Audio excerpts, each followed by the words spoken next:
Hello, my lovelies. Welcome to your reading for November 20th, 2023. This is going to be an astrological and tarot reading. We're just going to cover the daily energy. I'm doing these every single day for the month of November. So if you want to just get tuned into the energy every single day for November, come on down and join me. You can subscribe, like, save, share, all those things.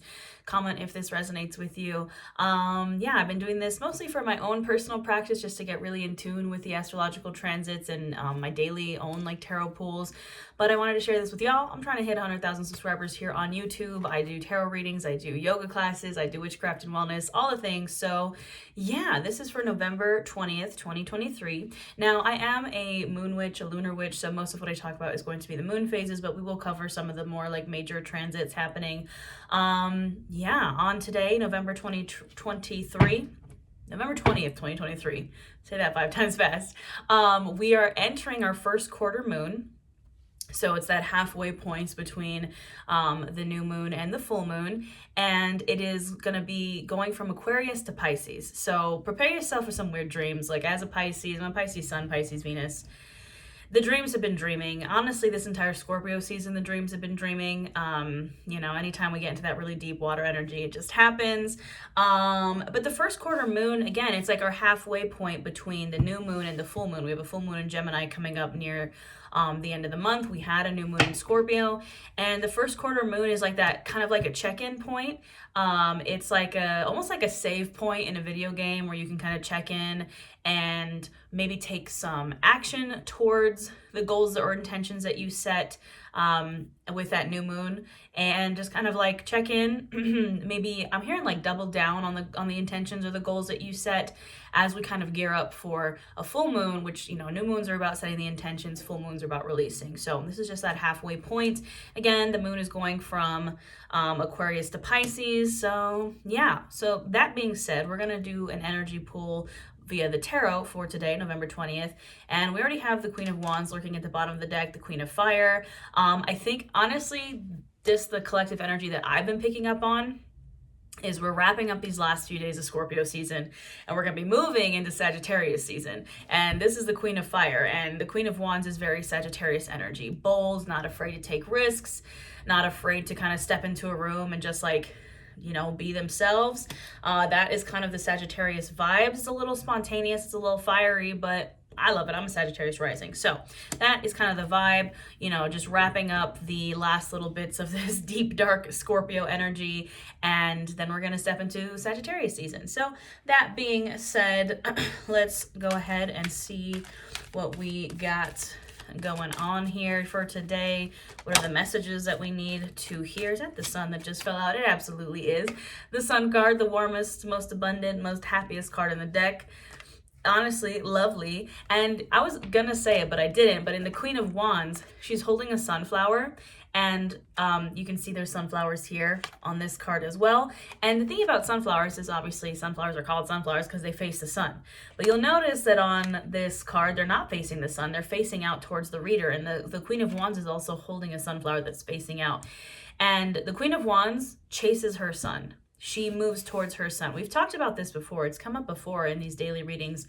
And it's so interesting to see how the readings, kind of the energy progresses, what cards keep coming up, what messages kind of stay the same and what messages kind of shift. But follow your sun. Follow what makes you happy. Move towards the light, as they say. That's, at the end of the day, that's what most of us are trying to get towards, right? But in order to do that, we do have to embody that Queen of Wands energy. Sometimes we have to embody that Sagittarius energy. We talked about yesterday on the 19th, the message was take a risk. Take a little risk. Not a huge, giant risk that is gonna maybe mess things up or risk too much. But take a risk. It's a good time to take a risk. Take a chance on you. All right, what else do we need to hear? Six of Pentacles just fell out. Definitely equal giving and receiving. The Six of Pentacles is Libra and Taurus energy. It's, this person is holding the scales. They're giving out money to people.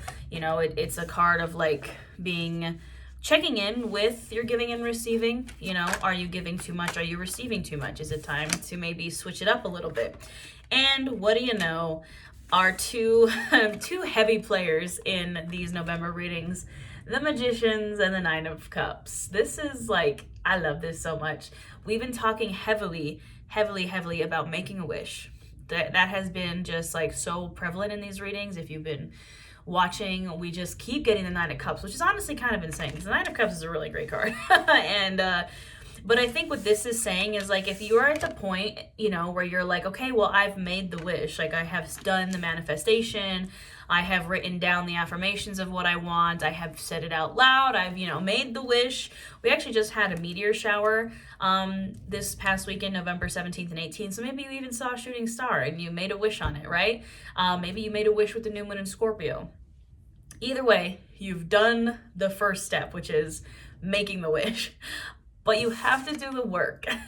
The Magician is the manifestor, the alchemizer, the magician, right? He has a magic wand in his hands. He can create anything he wants, but it's a card of taking action. It's a card of doing the work, which again, I think with this first quarter moon, take some sort of action, take some sort of step towards your wish. Manifestation is demonstration. One of my favorite readers, Madam Adam, always says that. They say manifestation is demonstration. So yes, manifestation is setting the intention, it's saying the things that you want, it's writing the affirmations in your journal, it's visualizing the thing that you want. All those things are great, but you actually have to take some sort of radical action towards your wish to kind of, it's like you have to put some skin in the game as per the universe. Like, you know, you have to take that risk. You have to show the universe, yes, I do want this. You know, it's about bringing it. You know, the Magician is, again, the alchemizer. It's as above, so below. It's transmutation energy. It's bringing something from just being like this concept of a wish, which, you know, wish isn't tangible, right? A wish is like, it's just something floating around in our brains. It's something floating around in like this magical space. To bring it into reality, you actually have to like do something in the physical reality to make it come true. You know what I mean? And it can be something like, something not as like crazy of a risk as you think it has to be, right? Let's say, for example, my goal is to move to Salem next year. I mean, it's happening. I already have it kind of set in place. But if I'm going to take that and make that wish and I'm going to bring it into the tangible world, I'm going to start a savings account and I'm going to call that savings account Salem and I'm going to start saving money, right? You know, does that make sense? It's like you're just kind of proving that that's what you want. You're taking some kind of tangible action in the physical. So I think that's definitely, and that's perfect for the first quarter moon. Yeah, what else do we need to hear? Also, my own personal energy and kind of the collective energy that I've been picking up on, I think we talked about this yesterday, is like doing something differently. I don't know if you noticed, but my hair is back today. I never wear my hair back. Like, you can go look at the past readings. My hair is never back. I hate it. My hair is like my security blanket, but today I was just feeling like, just like down. Not down as in like sad, but just like, I don't know, like stuffy. And I was like, I need my hair out of my face. So, you know, do something a little different. Do something a little different. Do things in a different way, ways that you haven't maybe done them before. Queen of Cups, Queen of Water, and I just noticed the Seven of Cups is kind of at the bottom of the deck. You know, it's about choosing the right cup. If you find that maybe, and the Star card's right behind that, which, you know, true authentic expression and being true to you. And it's like, you know, you can see the Queen of Cups has her cup. Whereas in the Seven of Cups, this dude's looking at all the cups like, I don't know which one to choose, but the Queen of Cups has her cup. It's like, choose the cup that is the most authentic to you and to who you are as a person. Like the Star card is the card of Aquarius.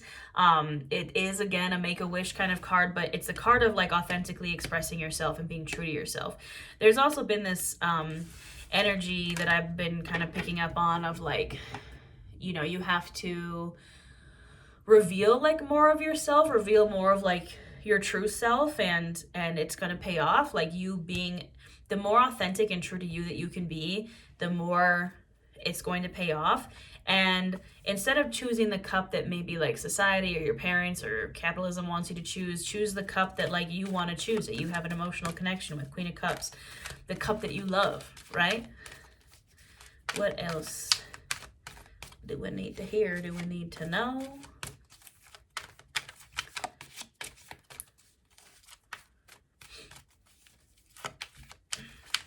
Chaos mode has been like kind of chaos moding. Pull the old-fashioned way. Four of Swords, a little bit of a rest. It's like, you know, I've been saying this whole reading, like take some kind of action, take a risk, you know, first quarter moon, kind of do that little like check-in save point. It's like, then you can kind of take a little bit of a break. We just had this really, really, really massive transformation with eclipse season and like the new moon in Scorpio, and it's just been like so much transformation. And it's like there's a balance between taking the risk and resting. You know, the major part of the transformation is kind of already like done. You know, we saw the chaos of eclipse season and like these really major transformations, and it's like now you're just kind of like, I'm hearing like tying up loose ends. You know, that old part is kind of done. Now it's just like taking the risks and taking you know, the actions that move you towards your new goals and move you towards this new version of you. But it's not like, it's not super chaotic. It's not just, again, it's not these huge, massive actions or risks. It's like, again, things that you can do that are maybe a little bit different than what you normally do. And they're taking risks, but they're not huge risks. We talked about it yesterday. If, you know, watch the reading from yesterday, it's like taking a jump into a stretch zone instead of like jumping astronomically out of your comfort zone into a panic zone. Like, take a little risk and then rest a little bit, right? It's like slow and steady wins the race. And we want to be focusing heavily on balance here. We have the Two of Pentacles, and with the Six of Pentacles, you can see this dude here is like juggling all these things. This isn't what we want, right? And the Four of Swords is kind of how we combat that. The taking the smaller little baby risks and not all these crazy risks at one time is how we can kind of balance this energy. We don't want to be constantly just like juggling and feeling like we can't like get all of our ducks in a row and we can't hold all those coins at one time. Like, take small risks, small steps, so you're not left like just like throwing everything in the air and being like, oh my god. All right, we're gonna clarify with the Mystic Mondays deck. This deck just gives me Aquarius and Pisces. So we have the Princess of Swords. The pages are princesses in this deck. So it's the Page of Swords, you know, adventure, go on a new adventure, new ways of thinking. Also just realize the Nine of Cups is right behind that.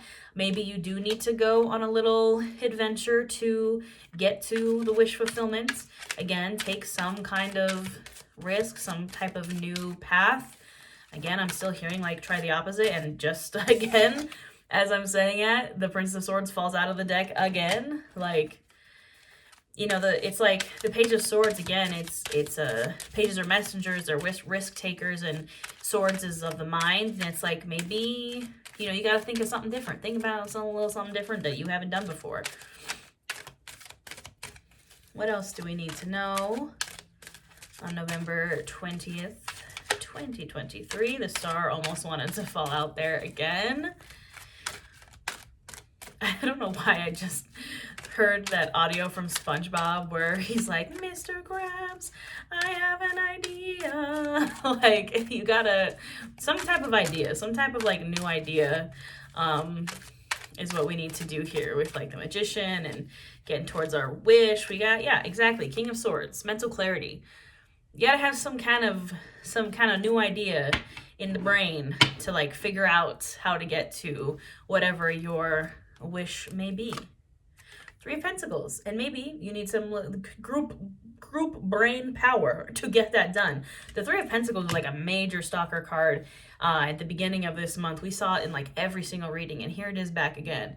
You know, it's the Architect, it's the, you know, you can see it's like a triangle here, like three equal sides. It's usually a card of like working with friends, working with support, having a support system, having someone like check your work, you know, getting the support and kind of feedback from others, maybe on this idea, or kind of like brain trusting, you know, getting a group together, being like, what do you think about this? What do you think about that?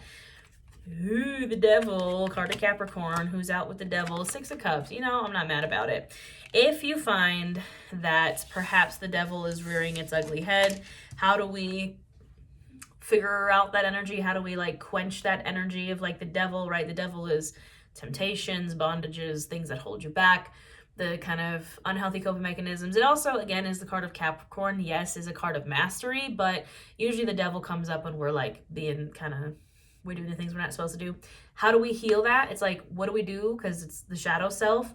Inner child healing, Six of Cups. I think that there is a heavy, not resurgence, but like a heavy focus on inner child healing recently, just, you know, in the collective, and I've seen, and I think that it's also, I have moved past the inner child phase and I've moved into the inner teenager healing phase, which is a different thing, right? Inner child healing is more kind of like a little bit more, not innocent, but like it's softer and nurturing, and then inner teenager healing is like rage. Like, so maybe that's what we need to do to kind of quench the devil energy. And I cannot make this up, y'all. The world is here yet again with the Two of Cups. Like I will say it every time. The amount of the times the world has come out in these readings is just like absolutely bonkers. It's come out in nearly every single reading, which I haven't seen as a reader of tarot for years and years and years and years. I've never seen the world come out this much, and I'm like, we get it. Like, I get we're having a major cycle ending. Like, I understand. Like, can we, not that I'm mad to see the world, like I love seeing the world, but it's just like, again, reiterating that like the old you is the old you. Like this, we are stepping into a new cycle, uncharted territory. Like we're moving on from the old and into the new. And I mean, with the Two of Cups, it's very lovely energy for this new cycle, perhaps, is friendship, community, flirtiness, maybe a new partner. It's the baby card to the lovers. It's like, again, Six of Cups, Two of Cups is very, Nine of Cups is very like soft, sweet love and kind of, you know, just like a lighter energy. I'm like, lighter energy, and it's like, not death. The death card, it's fine. Who's out with that? Seven of Pentacles. Okay, you know, it's not that bad. And the Queen of Cups again. Yeah, it's like death to the old, and out with the old and in with the new. And the new is the Seven of Pentacles with the Queen of Cups. And you can see in this Seven of Pentacles, she's actually watering this tree with the pentacles. I'm getting drowned out by the glare from my window. And what is she watering it with? It's a little like, what are they called? Oh my God, what is it called? The thing that you use to water the plants. My brain is farting. A pitcher? No, that's wrong. My brain is like so not functioning today. But it's a cup. Essentially, it's a cup, right? You're nurturing the Seven of Pentacles, the seeds that you've planted from Queen of Cups energy. Like you have to nurture the seeds that you plant. Maybe you're coming back to maybe some old seeds that you've planted and you're finally able to nurture those things. But I really do think with the world and the death card, this is like, it's completely new. It's completely new seeds that you have planted. And while they might be new seeds, you are nurturing it with things, the same love that you've always had, right? We have the Six of Cups, which is a card of like the past and nostalgia and that kind of thing. We have the Two of Cups, which again, it's like heavy cups, like emotions, love, inner child healing, all that stuff. These are new seeds that you are planting, but you're still loving them and nurturing them in a way that like it has always been there inside of you. Like it's stuff you've always loved perhaps. But maybe you just haven't been able to like pursue that until now. You know, it's coming from this place of just like soft, sweet, pure love, but maybe they're just some new seeds that you have planted. I just want to get a couple of more. 10 of Cups and the Moon. Yep, absolutely. Pisces, heavy energy. You know, we're moving from Aquarius into Pisces. Oh my goodness. Excuse me. The Moon is moving from Aquarius to Pisces, and the Moon is the card of Pisces. And this is a really interesting depiction of the Moon, because usually the Moon card has like two wolves on either side, and there's like a lobster in the water, and then like there's like pillars and like a pathway towards the Moon. And this is like just like the two pillars, the Moon, and like a person sitting on like an iceberg almost. And you know, it's a very dreamy energy. It's like sitting out in the middle of the ocean and looking up towards the moon. I mean, it's Pisces energy. And, you know, I think as the moon enters Pisces and we have this Gemini full moon coming up at the end of the month, things are going to still continue to feel a little dreamy. But this is the best time to dream about your 10 of Cups. So whereas the Nine of Cups is like making the wish, the Ten of Cups is the wish fulfillment. Like Nine of Cups is like, it's like wish light, like wish come true light. And then the Ten of Cups is like the complete and total package. It is you celebrating with your family that your wish came true. Like traditionally it's like a family sitting around a fire and there's like a rainbow of cups in the sky and they're all celebrating and happy and they've had difficult times, but now the difficult times are over. Like the Ten of Cups is like the Ten of Cups and Ten of Pentacles are like the two good tens in the deck, and that's like what we're always trying to move towards. And I think this is a great time to be dreaming about what your Ten of Cups is and really just tapping into this like Pisces emotional dreamy like wish fulfillment energy. So I love to see it. I'm excited about this as a Pisces. I'm here for it. I think that's all I have for today, my friends. If you want a personal reading, they are half off. Everything I offer is half off right now for Black Friday. It will be like this until the end of November. I do like literally in-depth readings just like this. If you want one for you personally, I do it. I have Witchcraft and Wellness ebooks, courses. If you want to learn the moon phases, I have a moon magic guided journal that'll teach you all about the moon phases. I have a 30-day Witchcraft and Wellness challenge. You can get both of those guided journals, basically 2 for 1 since they're half off right now. I think that's all I have to say, my lovelies. I appreciate y'all. I hope you're enjoying these readings as much as I am, and I'll see you tomorrow.